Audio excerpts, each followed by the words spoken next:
नमस्कार साथीहरू। आज हामी सिभिल सब इन्जिनियरिङ प्रदेश लोकसेवा आयोग सुदूरपश्चिम प्रदेशमा सोध्न सक्ने सम्भावित प्रश्न ल्याएर उपस्थित भइसकेका छौँ। कृपया भिडियोलाई अन्तिमसम्म हेरेर साथ दिनुहोला। भिडियो मन पर्छ भने लाइक गर्नुहोला। यस्तै भिडियोको लागि कमेन्ट गर्नुहोला र आफ्नो साथीलाई सेयर गर्न नभुल्नुहोला। अब ढिलो नगरी म भिडियोलाई अगाडि बढाउन चाहन्छु। कृपया ध्यान दिएर हेर्नुहोला।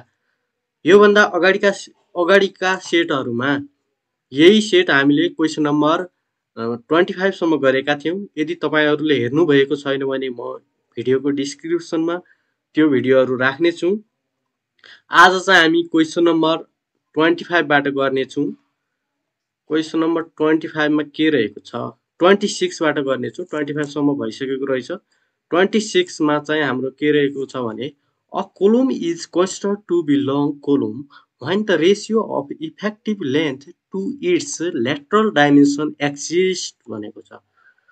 ए मा चाहिँ 5, बी मा चाहिँ 4, सी मा चाहिँ 8, बी मा चाहिँ 12 भनेको छ।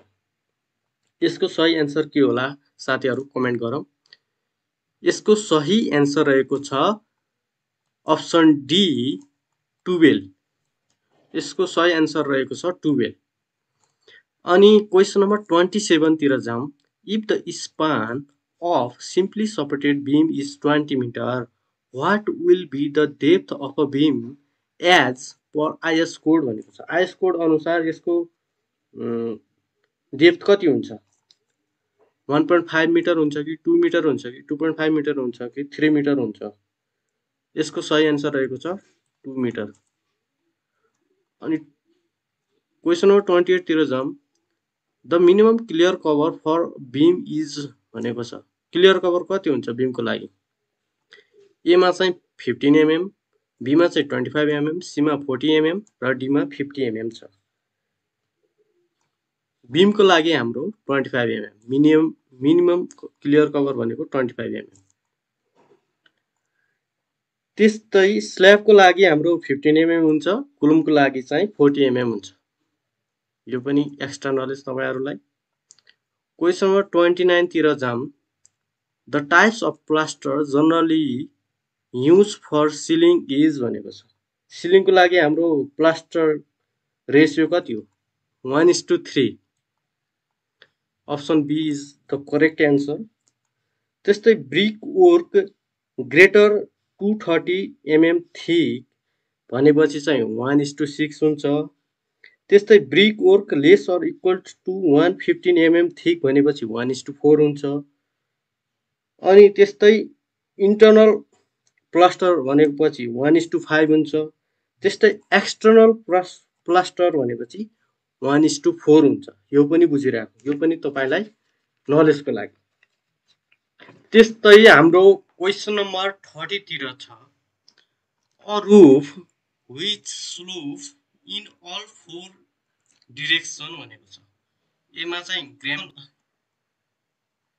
ग्याबल roof, hip roof, gambrel roof, mansard roof भनेको छ। यसको सही एन्सर के रहेको छ साथीहरु कमेन्ट गरौँ।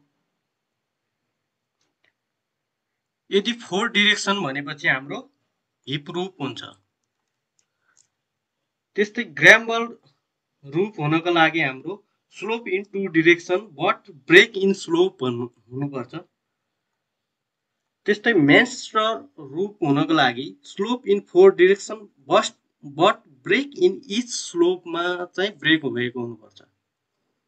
त्यस्तै ग्याबल रूफको लागि चाहिँ के हुनुपर्छ भने स्लोप इन 2 डाइरेक्सन भनेपछि चाहिँ हाम्रो ग्याबल रूफ हुन्छ। त्यस्तै क्वेसन नम्बर 31 तिर जाउँ साथीहरु। Slump test in concrete is used for भनेको छ। स्लम टेस्ट के को लागि युज गरिन्छ? Workability, viscosity, strength, all of the above. यसको वर्कबिलिटी।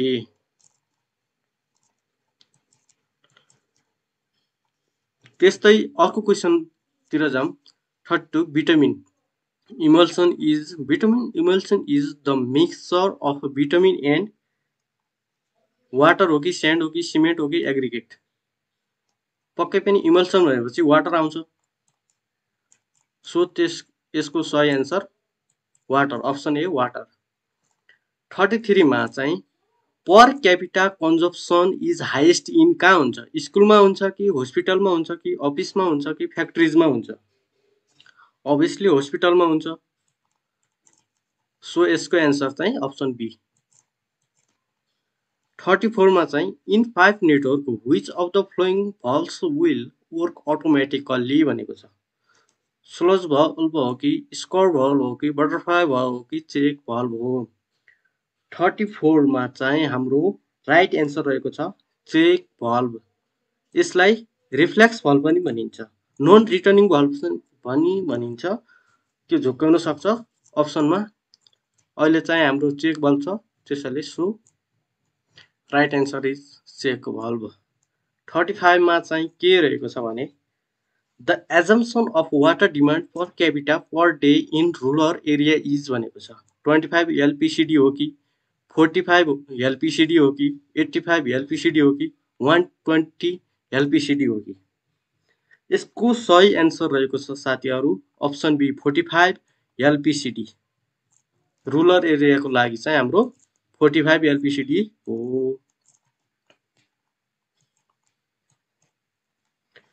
त्यस्तै अर्को क्वेसनतिर जाम। The design of water supply pipeline in Nepal is done by भनेको छ। डार्सी ल युज गरेर गरिन्छ कि माइनिङ्स फर्मुला गरेर युज गरिन्छ कि अनि हेजन विलियम्स को प्रयोग गरेर गरिन्छ कि नोन भनेको छ। पाइपलाइन भनेपछि हाम्रो हेजन विलियम्स को प्रयोग गरेर चाहिँ डिजाइन गरिन्छ।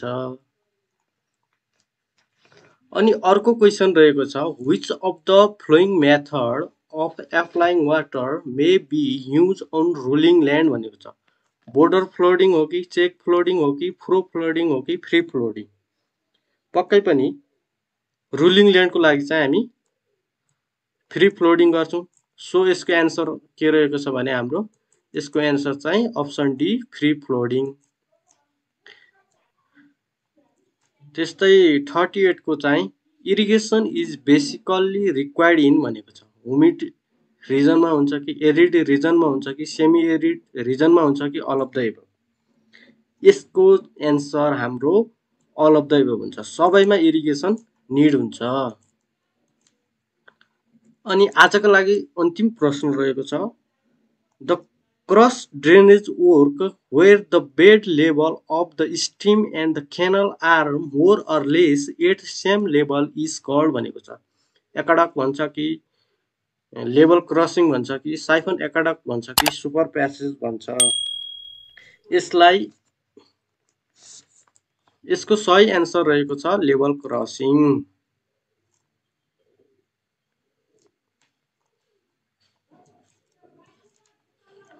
आजलाई यति नै। भिडियो हेर्दै गर्नु होला। हस्त थ्यांक यू, बाइ बाइ।